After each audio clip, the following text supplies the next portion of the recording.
All right. We're back, module 5. I appreciate everybody being here yet again. I'm really excited about today's topic because we were talking about the soul. I was talking with some friends earlier today about this and just how much I care about this topic, but I don't talk about it nearly as much with my clients as I would like to. It's a little taboo in terms of therapy and in terms of coaching, but I think there's something really necessary about it. So today we're going to kind of talk about soul from and use soul, intuition, and energy kind of interchangeably. Um, Following your intuition is sort of like following the whispers of your soul. It's like knowing that there's this sense inside of you that transcends logic. It might feel mysterious and unreliable, but it's that wellspring of wisdom inside of you. It's like this deep reservoir of experiences and subconscious knowledge.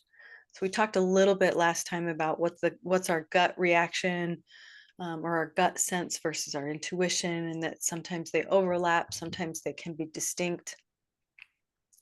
But trusting that inner voice in you can be really empowering. It's kind of following your heart's desire. It's helping you find the meaning and purpose. So just as a journaling exercise, I would love to ask some questions for you, and this can be some self-reflection today and or in the future. So what does intuition feel like for you?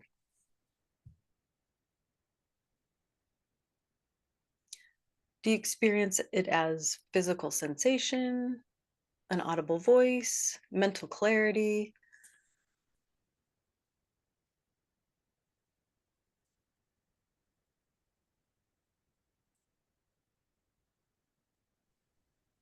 I think that, Bethany, for me anyway, mental clarity is probably the most accurate. It's like when you said, what is it like? I thought, well, it's like, it's like that same sense that you get when someone completes a sentence, right? Where you finally have now connected the meaning of all of the words that they just gave you in sequence and, have comprehended the message, except that nothing's spoken. But you have, at least for me anyway, it's just that kind of like, it's pretty instantaneous.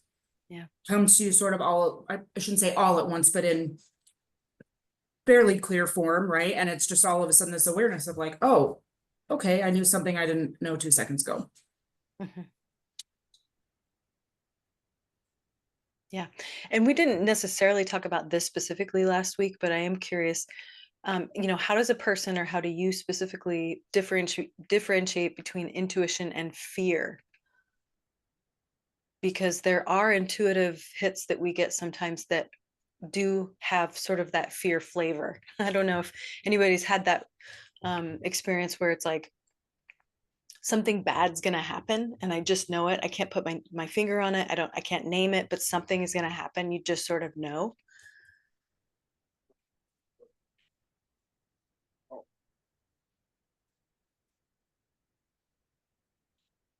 There's when have you ignored your intuition, and then what have the consequences been?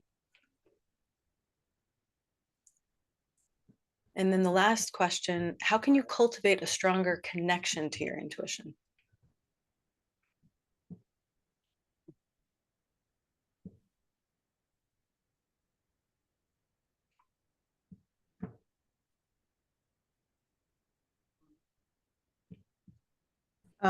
One thing I wanted to say when you said when when you ignore your intuition, like what is the feeling or what's the outcome? Um, Completely out of alignment with myself. Mhm. Completely out of alignment. And it's the best way I know how to say it. Yeah.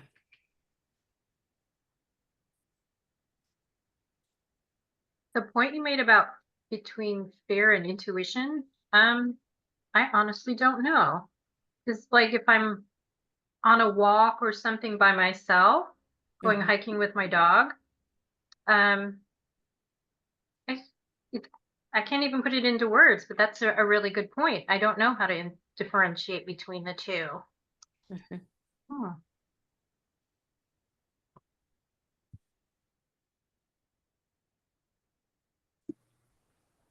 I think I've had, I know what you're saying, I know what you mean, and I've had a number of situations, often with my children, where I've had intuition that something just wasn't right. Mhm. And often it's true. Fortunately, it's never been anything absolutely horrible, but it's been either they were scared or, something was going on. And it is different than fear. And I also don't know how to explain the difference.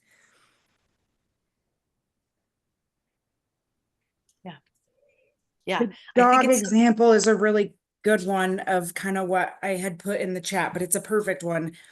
Fear is you realize the dog's missing and you jump to the worst case scenario. Oh my gosh, they got hit by a car. They're never coming back, whatever. Intuition is you don't even notice the dog is missing. And you get this overwhelming sense of like, somebody's not here that should be, right? And that was, I guess, what I was kind of trying to illustrate in the chat piece, which is rarely have I had, really second guess stuff that comes in those moments of like panic or, because just rarely have I had that actually be Mhm. helpful or accurate information. Usually the helpful stuff comes completely unsolicited. Mhm. Yeah. That's good. Yeah. Miriam says I can't trust my intuition. Interesting. Yeah. And I think that's why, well, I mean, I would argue that a lot of us feel like we can't, which is kind of why I want to have this conversation. A lot of us, doubt ourselves. And yeah, I think there's a lot there to be said. One example I want to give you is when I broke my collarbone. I was hanging out during the day with a bunch of friends. We were spending time together. We were having a really good time. One of my friends went home, and the next day she texted me in the morning and she said, "What happened last night at 10 p.m.?" And I was like, "Well, I mean, I broke my collarbone." And she's like, "No, you didn't." And I was like, "Yeah." She said, "I had the worst feeling at 10 o'clock and I almost texted you." And I was like, "Was it about me?" She's like, "Yeah, it was about you." I'm like, and we're really pretty close friends, but we do that to each other often. I'll text her and say, "What's going on?" Something's off. So yeah, trusting our intuition is, yeah, takes some cultivation. So some of these other questions: what steps can you take to cultivate or access a deeper connection? How can you practice listening to your intuition with just small decisions? And how can you balance your intuition with logic and reason? And then what role does self-care play in developing your intuition?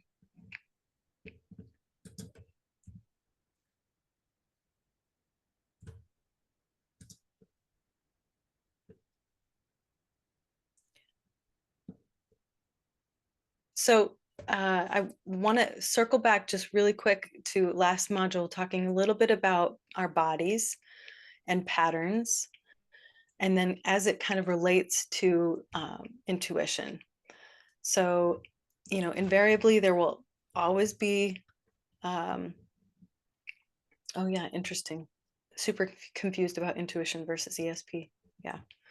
I don't know if I can differentiate that, but I feel you, Miriam. I would say that ESP is a form of intuition.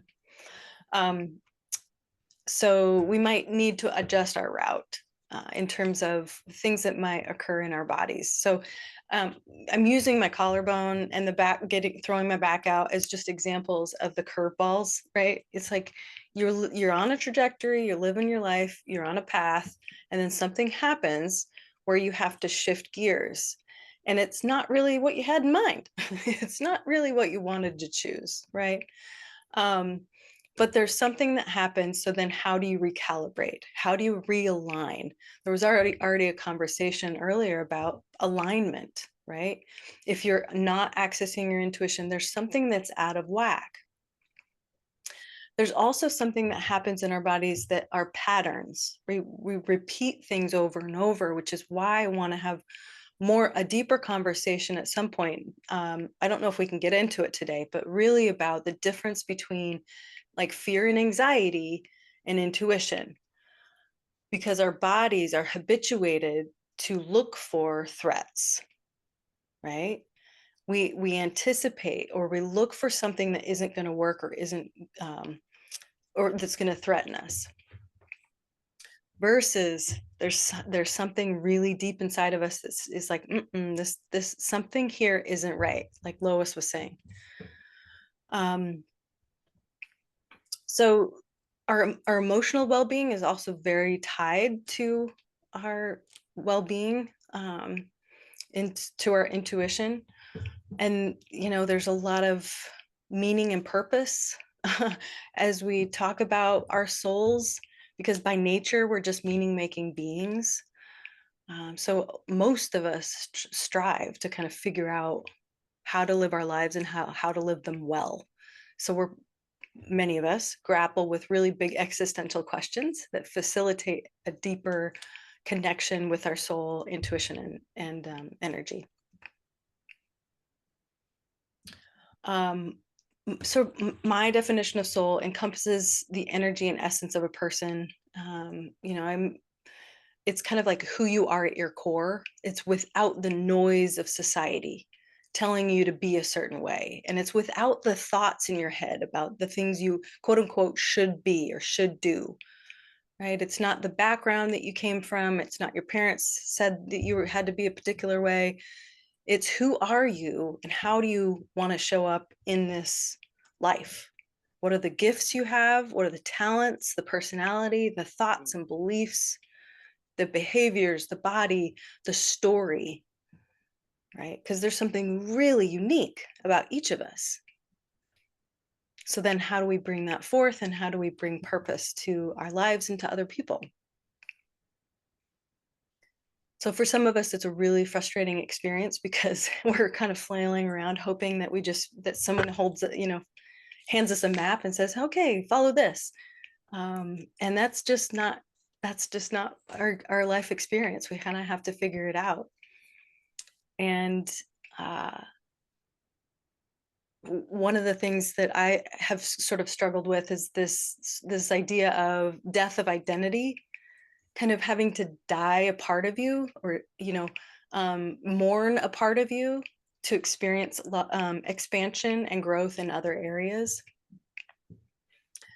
So for those of us who really want to get geeky about it and deeper into it, it's like we have to shed all of these layers, to access the calm, to access the wisdom, to access that strength and curiosity.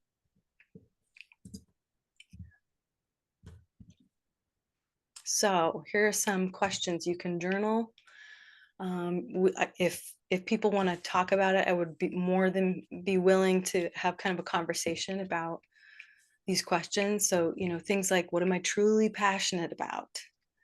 What brings me deep joy and fulfillment? What are my core values and beliefs? What are some strengths and weaknesses? I don't love weaknesses. I call areas of growth, but what lessons have I learned from my past experiences, and what fears or limiting beliefs are holding me back?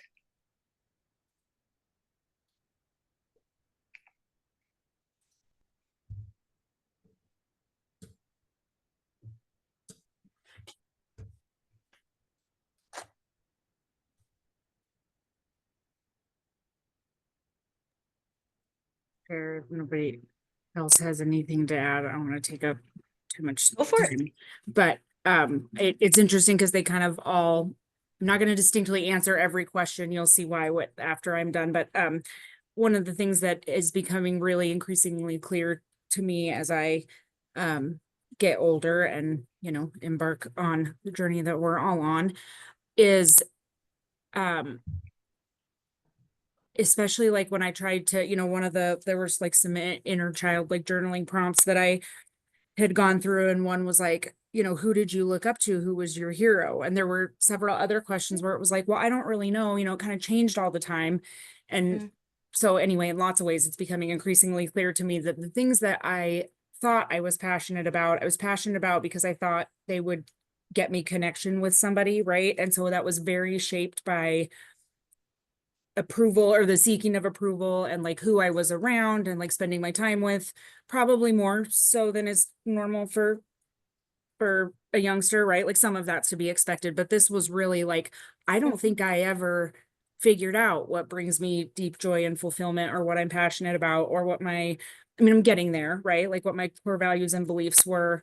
And that is kind of the lesson that I learned from the past experience, which is that if you don't, you prioritize that over the true self answer, right? And pretty soon there's not going to be a true self answer available to you, which is a really awful place to be.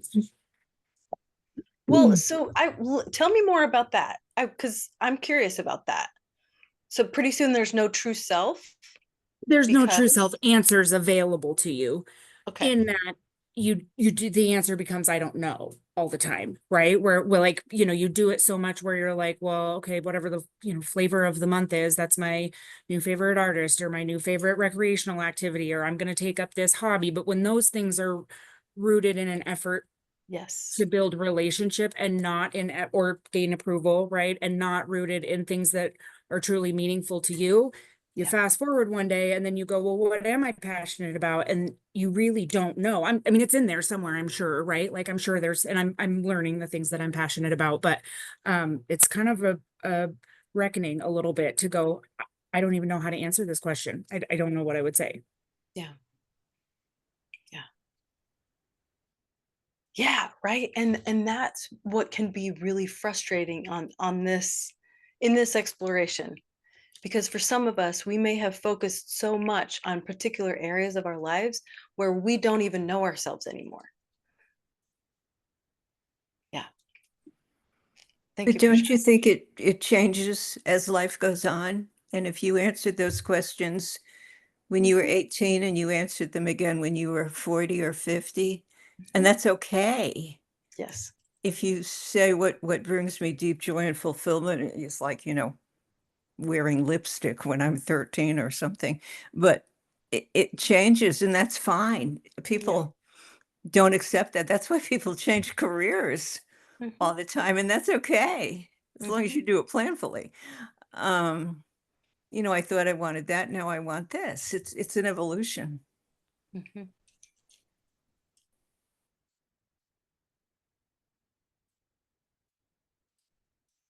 Yeah, that's a really good point. And also about exposure, because you don't know what you don't know. So as you get older and have had more trips around the sun, right? You've done more things, you've gained more experiences, therefore you've been exposed to more things and have like a larger menu to choose from, I suppose. So yeah, lots of layers to it. But that's a good point, Lois. It is. Mhm. What this just something very simplistic that I offer my clients is when it comes to soul or energy or intuition, whatever it is that we're talking about, right? Those are kind of I use those interchangeably. But so energy drain versus energy gain. So if you're choosing something that drains your energy, what's that about? Does it mean it's not right for you? Does it mean you need to take a break from it? What's about the drain versus gain? Right? So if you're choosing a career path, or you're choosing to be in a relationship, or you're choosing, what to eat for dinner, and you think about eating pasta, and it's like, oh, you get this like a little excitement lit up. Um, for those of us who can with the blood sugar. So, but so energy gain, if you get like a little bit of a light, or like you perk up, it's like, oh, let's listen to that.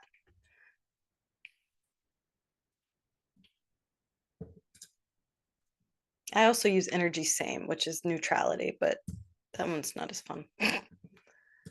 Okay. So when you think about this, um, when you're trying to make a difficult decision, so what's the most authentic path for me to take? What choices align with my long-term values and goals? How can I approach this situation or current experience with wisdom and compassion? What might be a learning opportunity as I navigate this? And what's the most loving thing I can do for myself right now?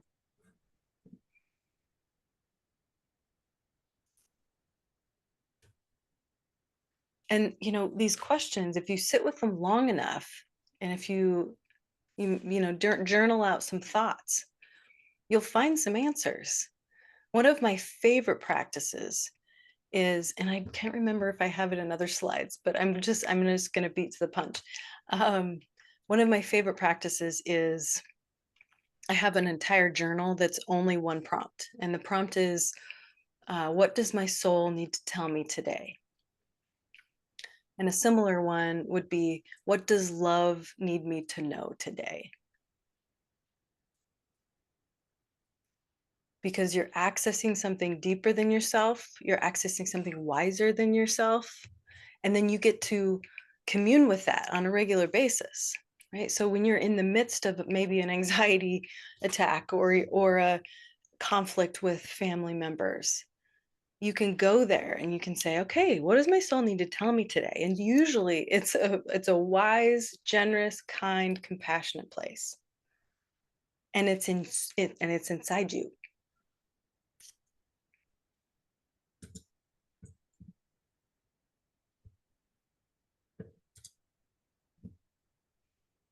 So here are some ones kind of about personal growth and purpose. How can I contribute to the world in a meaningful way? What steps can I take to live a more authentic life? How can I cultivate inner peace and balance? And what is my soul calling me to do?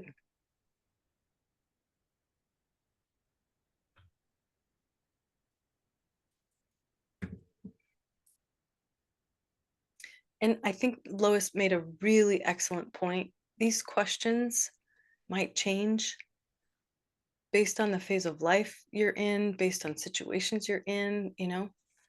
So whether you're 13 or 30 or 80, these might take a different form. And you need to remind yourself that it's okay that changes, Mm-hmm. because you can't think of an example, but maybe, I don't know, keeping stuff off your coffee table or something was really important when you were 20, and when you're 60, it's like, is it that important? And you have to evaluate everything and modify it and allow yourself to do that. Exactly.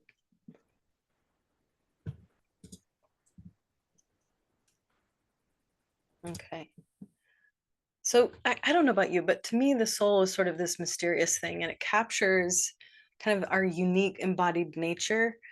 Um, so I've said this already, but each of you has really special gifts, talents, personalities, thoughts, beliefs, behaviors, bodies, a story that is important to the collective. And so by integrating these different aspects of yourself, we begin to understand ourselves deeply.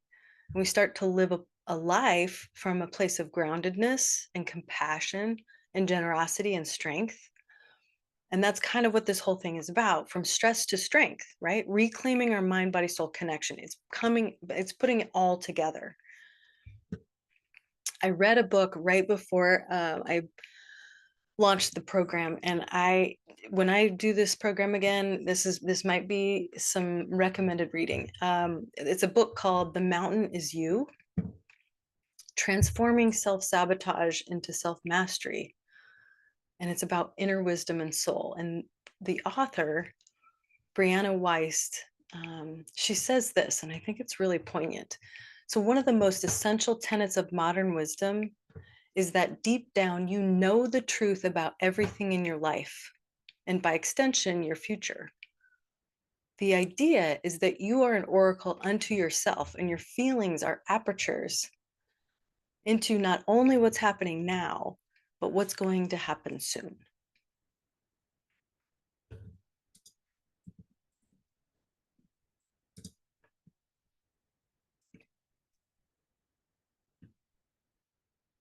I'm going to just briefly kind of talk about energy psychology, but I want to dig a little bit further into kind of our vibrational systems. So, humans are these biological powerhouses. I just think that human nature is fascinating. So our bodies are constantly converting energy into heat and movement and thought.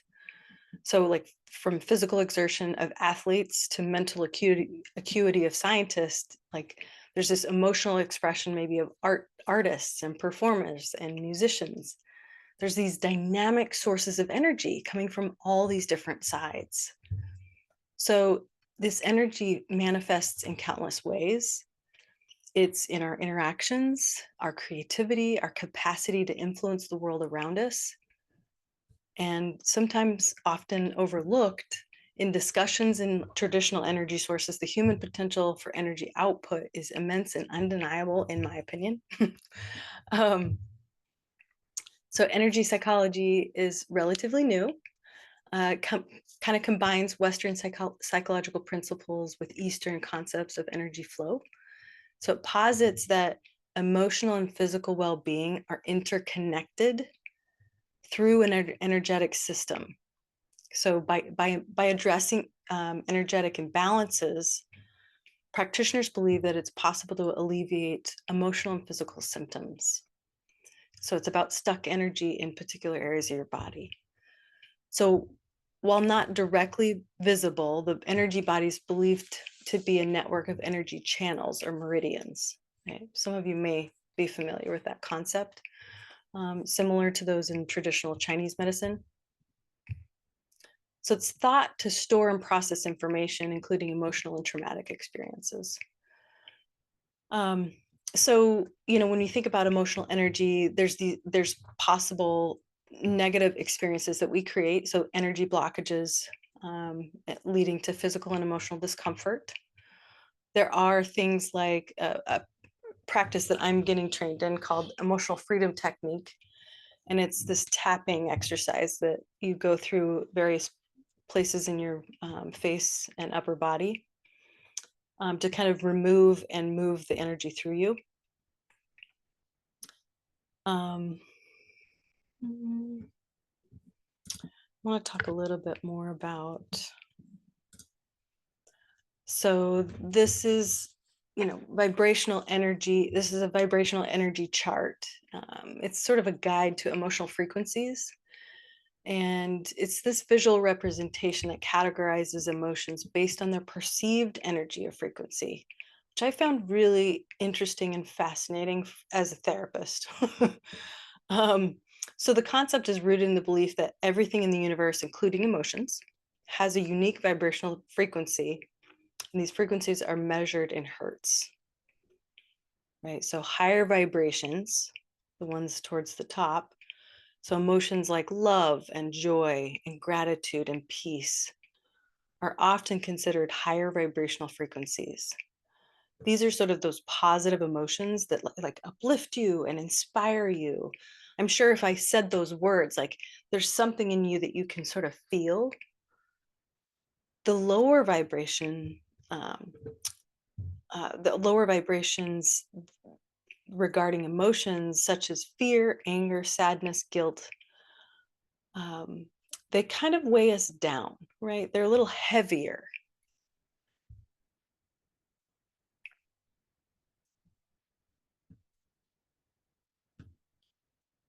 So one of the things that I like to encourage people to do is just sort of identify what your emotional state is. So pinpoint where you are on the chart based on how you're feeling. And there's no right or wrong answer. That none of these are good or bad. They just are, right? There's no judgment around it. I mean, I've been in every single one of those.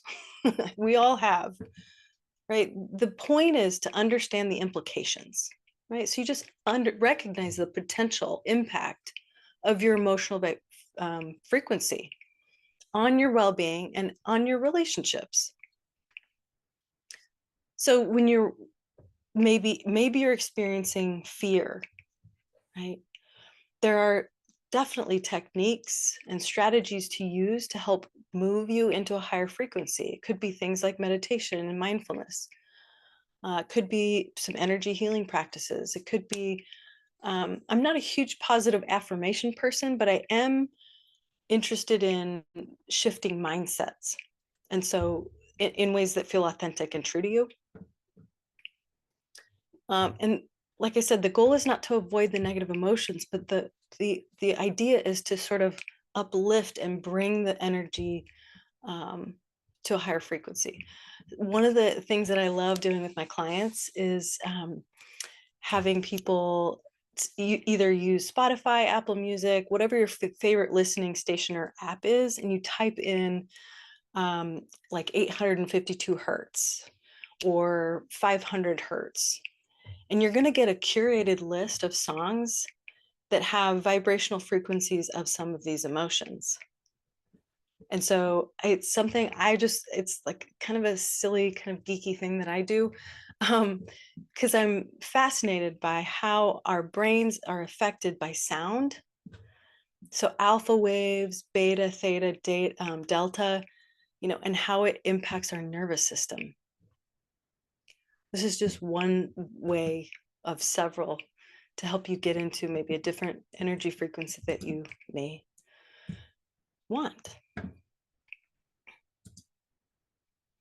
So this acronym, because I love acronyms, it reminds us that stillness offers universal life force energy. So this is something I created again. So mind, body, soul, because for many of us, busy, you ask somebody how their day was, and it's like almost everyone says busy. So our culture, it uses busy as this like signifies importance. Something's really important about my life if I say that. So whether you're a parent or you're trying to change your career, or you're in a leadership position, or you're caretaking family, you can cultivate presence and mindfulness and slow down your mind, body, soul to be, where your head and feet are, right? So mindfulness is a critical part of this. It's paying attention on purpose without judgment. And it doesn't have to be something that you sit on a cushion doing for 30 minutes. I actually really love to just practice it when I'm doing like brushing my teeth or putting the dishes away or taking a walk, because we're so distracted and there's so many things happening all at once. It just creates more busyness in our minds. So stillness can be incredibly liberating to our minds, bodies, and souls. It can generate that life force because we're radically accepting the current reality. So, when I say accepting, the radical acceptance piece is, I'm not suggesting resignation. I'm really trying to encourage you to accept what your current circumstance is for what it is, and learning how to breathe into it, to move through it.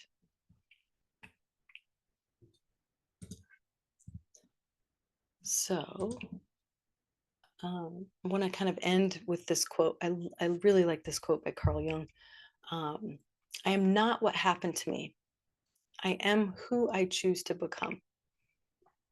So when we allow ourselves to fully see, acknowledge, and take responsibility for our personal, familial, society history, like all the current circumstances, we actually we liberate ourselves from the limitations.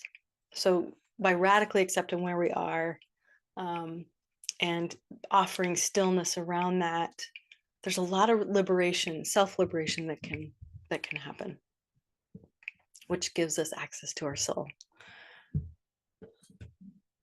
All right. This. Stop recording. Okay. So there's a lot of content. There's also a lot of questions. Anything stand out that you maybe wanted to circle back to? Or actually, like, I didn't want to go too into the content and without discussion, because I felt like this module needed more discussion.